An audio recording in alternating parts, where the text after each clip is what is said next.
Shalom, selamat sore, salam sejahtera untuk kita semua. Kita akan bersama-sama mempelajari firman Tuhan dari pelajaran sekolah sahabat kita di hari Jumat, yaitu pendalaman. Judul pelajaran kita minggu ini ialah Iman Melawan Segala Rintangan. Mari kita tunduk kepala sejenak.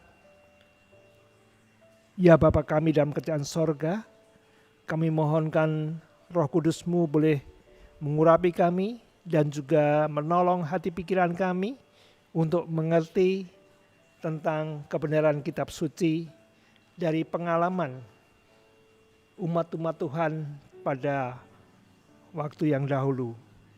Kiranya segala apa yang diperjuangkan mereka boleh menginspirasi kami di dalam kehidupan kami yang selalu terlibat di dalam pertentangan besar, agar kami tetap setia dan percaya akan firman-Mu. Memberkati kami semua, mohon ampun dosa kami berdoa. Amin. Minggu lalu kita sudah belajar tentang masa kegelapan, gereja dalam kegelapan selama 1260 tahun lamanya, ya, di mana pada waktu itu gereja mempunyai otoritas yang tinggi. Apa yang diajarkan oleh gereja telah menyimpang dari kebenaran kitab suci. Gereja pada waktu itu menganggap kitab suci sukar dipahami, jadi sangat disembunyikan dan tidak bisa orang itu membaca kitab suci. Nah, gereja sudah mengganti kebenaran kitab suci dengan peraturan-peraturan yang dibuat oleh mereka. Peraturan yang berdasarkan tradisi, berdasarkan ritual-ritual, dan juga pemikiran manusia demi menjaga marwah gereja. Mereka menganggap gereja mempunyai otoritas yang lebih tinggi daripada kitab suci. Namun, apakah Allah tinggal diam? Tidak, saudaraku. Allah tidak meninggalkan umatnya. Allah tidak membiarkan umatnya berada dalam kegelapan. Melalui salah seorang dari biarawan yang bernama Martin Luther telah menemukan kitab suci di perpustakaan yang tidak pernah dibaca. Lembar demi lembar dia baca, dia takjub. Apa yang dia tidak tahu sekarang tahu.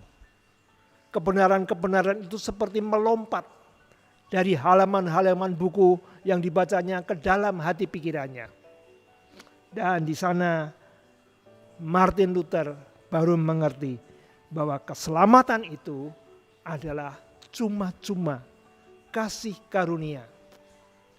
Yang diajarkan oleh gereja itu keselamatan karya Allah, tapi juga usaha manusia. Jadi sangat bertentangan sekali. Lalu di dalam Efesus 2 ayat 8 dia membaca Efesus 2 ayat 8, sebab karena kasih karunia kamu diselamatkan oleh iman.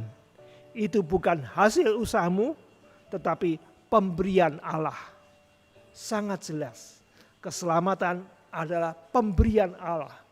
Kasih karunia, pemberian cuma-cuma. Dan juga di dalam Roma 3 ayat 24. Roma 3 ayat 24 dikatakan, dan oleh kasih karunia telah dibenarkan dengan cuma-cuma karena penebusan dalam Kristus Yesus. Mulailah Martin Luther menyebarkan penemuan yang baru ini. Satu kabar baik kabar Injil yang kemudian menggoncangkan gereja pada waktu itu. Cepat menyebar dan kemudian disusul oleh reformator atau reformator pelopor-pelopor umat Kristen. Yaitu yang pertama John Wycliffe. Dia berusaha untuk menerjemahkan Alkitab bahasa Latin ke dalam bahasa Inggris agar semua atau banyak orang bisa membaca, bisa mengetahui kebenaran. Kemudian 140 tahun kemudian disusul oleh William Tyndale. Dia menyempurnakan penerjemahan John Wycliffe agar bahasanya lebih mudah dan akurat. Dan kemudian kita bisa mempunyai yaitu terjemahan King James Version ya. Nah, sebanyak orang yang telah menerima kebenaran ini dan itu menggoncangkan gereja. Gereja marah. Kemudian apa? Menangkap orang-orang reformator ini. Mereka disiksa, dipenjara, bahkan apa? Dihukum mati dengan dibakar di atas tiang, ditonton oleh banyak orang. Mereka menganggap ini adalah aliran bidah, sempalan, ya. Padahal itu adalah kebenaran Alkitab. Nah, pertanyaannya adalah apa yang membuat para reformator ini bersedia mengorbankan nyawanya demi kebenaran? Jawabannya adalah hanya karena iman.